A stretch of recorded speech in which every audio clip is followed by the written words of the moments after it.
नमस्कार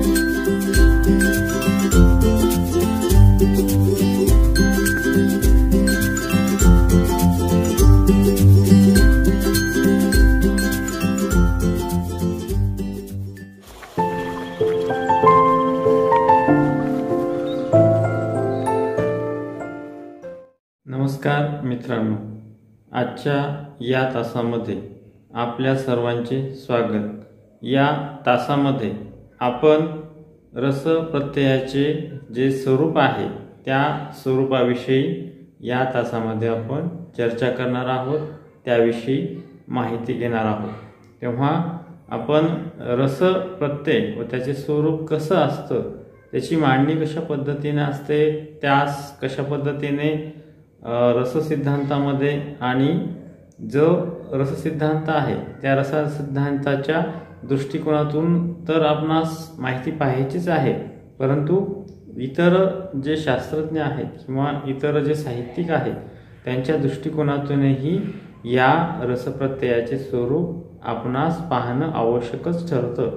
तेव्हा या रस विचाराची जी अभिव्यक्ती आहे तर ती अभिव्यक्ती आपणास समजण्यास सोपी जाते, कारण रस सिद्धांत पाहताना आपणास बाकीच्या ज्या गोष्टी आहेत त्यामध्ये रस या घटकाशी संबंधित बाकीच्या ज्या गोष्टी आहेत त्यांचा पण आपणास इथे संबंध पाहावाच लागतो। तेव्हा रसप्रत्ययाचे स्वरूप हा घटक जो की आपणास या ठिकाणी रस या दृष्टिकोनातून महत्त्वाचा आहे तो आपणास या ठिकाणी आपणास इथे तो अभ्यासनेही महत्त्वाचा आहे। तेव्हा आपण तो या ठिकाणी घेणार आहोत, तो पुढील प्रमाणे येईल।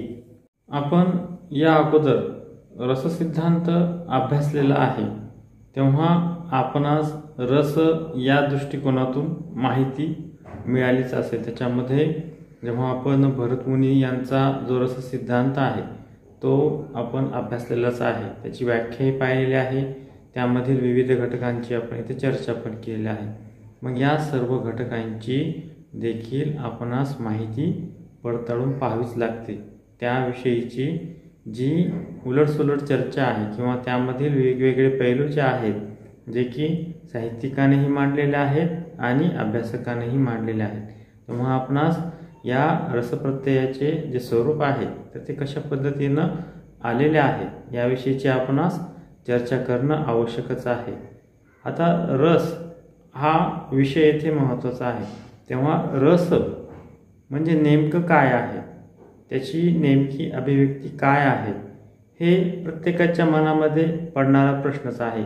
नेमका रस कशाला म्हणायचं, तो कशा पद्धतीनं प्रयुक्त होतो आणि याची अभिव्यक्ती कशा पद्धतीनं होत असते, तर याचा साधारण व्यक्तीच्या मनामध्ये पडलेला तो प्रश्न आहे। तो साहित्यिकांनाही प्रश्न पडतो की याचं नेमकं काय कारण आहे, याची अभिव्यक्ती कुठे होत असेल, तर यासाठी साहित्यिकांनाही हा प्रश्न पडलेला आहे। त्यांनीही याच्याविषयी वेगवेगळ्या पैलूंनी काय केले याची चर्चा केलेली आहे। त्यामध्ये त्यांनी एका वेगळ्या बाजूनेही त्याचं म्हणजे जसं की नाण्याला दोन बाजू आहेत तसं एका बाजूनेही काही साहित्यिकांनी विचार केला आहे, तसंच दुसऱ्या बाजूनेही साहित्यिकाने काय केलं आहे तर विचार केला आहे। म्हणजे साधक बाधक चर्चा करून त्यांनी काय केलं आहे तर आपापली मतं या ठिकाणी मांडलेली आहेत। म्हणजे जेव्हा या रस विचाराची जी अभिव्यक्ती कशा पद्धतीनं होते तर या रसाची अभिव्यक्ती कशा पद्धतीने व्हायला पाहिजे या दृष्टिकोनातूनही त्यांनी काय केली तर चर्चा इथे केलेली आहे। तर रसाची अभिव्यक्ती नेमकी कुठे होते हा प्रश्न इथे महत्त्वाचा आहे। तेव्हा रसाची जी अभिव्यक्ती आहे तर याविषयीचे दोन पैलू आहेत। एक तर रसाची अभिव्यक्ती ही आस्वादकाच्या मनात होत असते किंवा दुसरा जो पैलू आहे तर तो पैलू म्हणजे की रसाची जी अभिव्यक्ती आहे ती अभिव्यक्ती साहित्यकृतीतील जी व्यक्तिचित्रण आहे त्यांच्या मनात होत असते। म्हणजे अशा दोन बाजूने रसाची अभिव्यक्ती काय केली आहे तर प्रकट केली आहे। म्हणजे नेमका रस हा कोणाच्या ठिकाणी तो निर्मिला जातो, आस्वादकाच्या ठिकाणी की साहित्यकृतीतील व्यक्तिचित्रणाच्या ठिकाणी। म्हणजे या दोन्ही दृष्टिकोनातून काय केलं आहे ते इथे विचार केला गेला आहे. म्हणजे या ठिकाणी आपणास असं जे रस नेमका काय आहे त्याला कशा पद्धतीने तो प्रयुक्त होतो, म्हणजे साहित्यकृतीमधून प्रथम होतो की आस्वादकाच्या त्या साहित्यकृती वाचल्याच्या नंतर तो प्रयुक्त होतो, म्हणजे नेमकं कुठे हा रस उत्पन्न होतो हा नेमका प्रश्न काय केलेला आहे ते मांडलेला आहे. तेव्हा या ठिकाणी आपणास त्या दृष्टिकोनातून जे साहित्यिक आहेत त्या साहित्यिकांची पण आपल्याला इथे माहिती घ्यावीच लागेल, कारण या साहित्यिकांनी काय केलं आहे तर त्या दृष्टिकोनातून विचार केलेलाच आहे आणि त्यांनी आपापल्या बाजू काय केल्या आहेत तर मांडलेल्या आहेत. त्यामध्ये भट्ट लोलट, नंतर भामह, दंडी, शंकुक यांनी काय केलं आहे तर असं म्हटलेलं आहे की रसाची जी अभिव्यक्ती आहे तर ती प्रथम कुठे होते, तर रसाची अभिव्यक्ती ही साहित्यकृतीतील जी व्यक्तिचित्रण आहे त्यांच्या मनात प्रथम ही रसाची काय होते तर अभिव्यक्ती प्रकट होत असते, असं काय केलेलं आहे तर या साहित्यिकांनी आपलं मत मांडलेलं आहे. तर या विरुद्ध जे भट्ट नायक आहेत तर यांनी काय केलं आहे तर यांनी असं म्हटलेलं आहे की आस्वादकाच्या ठाई प्रथम रसाची अभिव्यक्ती होती. म्हणजे अशा दोन दृष्टिकोनातून साहित्यिक पण काय केलं आहे तर त्यांनी आपलं मत मांडलेलं आहे. म्हणजे इथे रसाची जी निष्पत्ती आहे तर ती प्रथम कुठे होते तर या संदर्भातही साहित्यिकांचे दुमत आहे. साहित्यिकांनाही नेमकं त्या ठिकाणी वेगवेगळे पैलू पाहावे लागतात आणि त्यांनी नाण्याच्या जशा दोन बाजू आहेत त्या दृष्टिकोनातून पण काय केलं इथे आपल्या दोन बाजू मांडलेल्या आहेत. म्हणजे इथे साधारण व्यक्ती रसनिष्पत्तीच्या दृष्टिकोनातून माहिती गोळा करत असतो, तर साहित्यिकही काय करत असतात तर त्याविषयी आपलं दुमत व्यक्त करत असतात. म्हणजे रस नेमका काय आहे तो कशा पद्धतीनं आहे हे आपणास पडताळून पाहताना या रसप्रत्ययाचे स्वरूप पाहावेच लागते. तेव्हाच आपणास त्या ठिकाणी असणारे वेगवेगळे जे दृष्टिकोन आहेत त्या वेगवेगळ्या दृष्टिकोनाची माहिती इथे पाहावी लागते आणि ती माहिती आपणास करून घ्यावी लागते. त्यामुळे या ठिकाणी हा घटक महत्त्वाचा आहे. मग यांनी रसाविषयी असं म्हटलेलं आहे की काव्यात रसवत व प्रेयसवत असे हे रसाच्या दोन अवस्था त्यांनी सांगितलेल्या आहेत आणि यामधूनच भावनांची जी प्रखरता येते त्या प्रखरतेच्या अनुषंगानेच रस हा आपल्या समोर प्रकट होतो, अशा दृष्टिकोनातून भामह यांनी येथे विचार केलेला आहे. तर रती, शोक या भावांच्या साह्याने जेव्हा भाव, विभाव, अनुभव यांची परिपुष्टता होते आणि जेव्हा हे परिपूर्ण होतात तेव्हा त्यांच्या अनुषंगाने रसाची निष्पत्ती होत असते, असं दंडी यांचं ठाम मत आहे आणि त्यांनी याविषयी आपलं मत मांडलेलं आहे. तसेच जे उद्धभट आहेत या उद्धभटाने शांती रस याची स्थायी भावाशी काय केले आहे तर निकड लावलेली आहे, जोड लावलेला आहे. त्यांनी येथे भाव, व्याभिचारी भाव आणि अभिनय या दृष्टिकोनातून काय केलं आहे तर आपलं मत प्रकट केलेलं आहे.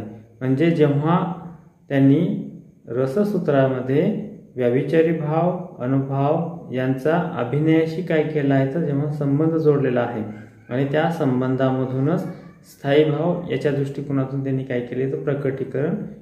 तर लोलट या साहित्यिकाने यापेक्षा थोडं वेगळं मत प्रकट केलेलं आहे. त्यांनी रस निष्पत्ती कशा पद्धतीने होत असते तर याविषयी त्यांनी मत प्रकट करताना त्यांनी असं सांगितलेलं आहे की विभवांच्या साह्याने स्थायी उद्भवण्याचे ते मुख्य कारण आहे आणि यामुळेच स्थायी हा विभवांच्या साह्याने तो उत्पन्न होतो, असे लोलट यांनी म्हटलेलं आहे.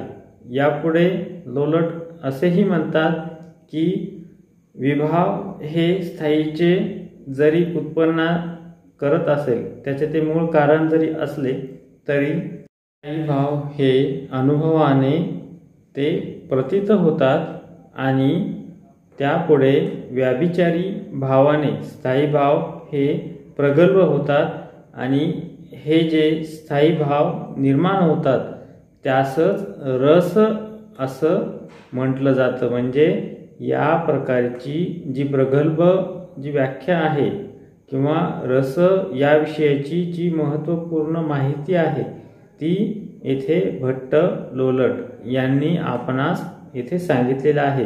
म्हणजे रस या विषयाची त्यांनी या ठिकाणी माहिती आपणास रससूत्रामधील विभाव, अनुभाव, व्याभिचारी भाव या दृष्टिकोनातून सांगण्याचा प्रयत्न केलेला आहे. म्हणजे रसप्रत्ययात जे स्वरूप असतं किंवा त्याचं स्वरूप कशा पद्धतीनं त्यांनी इथे सांगितलेलं आहे तर त्या दृष्टिकोनातील माहिती आपणास या भट्ट लोलट या साहित्यिकांच्या माध्यमामधून आपणास मिळते.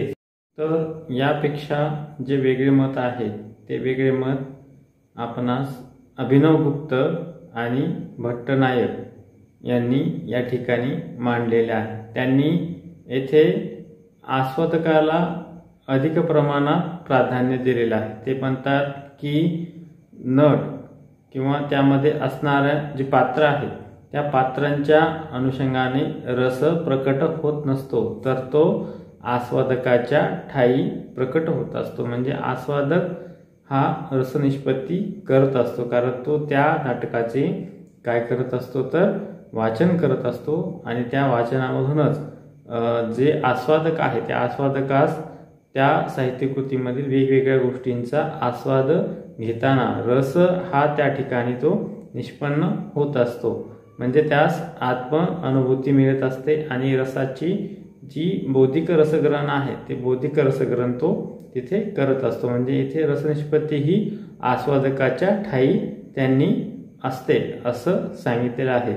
या ठिकाणी आपण रसनिष्पत्ती किंवा रसयाचे जे प्रत्यय आहे त्याचे स्वरूप कशा पद्धतीचं असतं आणि जे भरतमुनी आहेत त्यांनी रससिद्धांत मांडलेला आहे त्या रससिद्धांताच्या अनुषंगाने आपण विभाव, अनुभाव, व्याभिचारी भाव आणि यापेक्षाही जे स्थायी भाव आहेत यांच्या अनुषंगानं आपण रस प्रत्यय याचे जे स्वरूप आहे ते स्वरूप पाहण्याचा प्रयत्न इथे केलेला आहे. तो साधारण व्यक्तीच्याही अनुषंगाने केलेला आहे आणि जे साहित्यिक आहेत त्या साहित्यिकांच्या अनुषंगानेही आपण काय केलं आहे तर इथे पाहण्याचा प्रयत्न केलेला आहे. त्याची वैचारिकताही पाहिलेली आहे. रस कशास म्हणायचं आणि ते कसा प्रयुक्त होतो या दृष्टिकोनातूनही आपण इथे माहिती घेतलेली आहे. इथे आपण जी साहित्यकृतीतील जी व्यक्ती आहे जी व्यक्ती रेखाटन आहे त्या व्यक्ती चित्रांच्या माध्यमामधून आपण काय केलेलं आहे तर या रसाची माहिती घेण्याचा प्रयत्न केला आहे. तसेच आस्वादकाच्या भूमिकेतूनही आपण रसाची निर्मिती कशा पद्धतीने होत असते तर याचीही माहिती आपण इथे घेतलेली आहे. वेगवेगळ्या साहित्यिकांची मतेही कशा पद्धतीने आलेली आहेत, त्यांनी कशा पद्धतीने आपली मतं प्रकट केलेली आहेत, कोणत्या गोष्टीला त्यांनी प्राधान्य दिलेलं आहे याची पण आपण इथे माहिती घेण्याचा प्रयत्न केलेला आहे. आजच्या तासामध्ये आपण एवढीच माहिती घेऊ. धन्यवाद.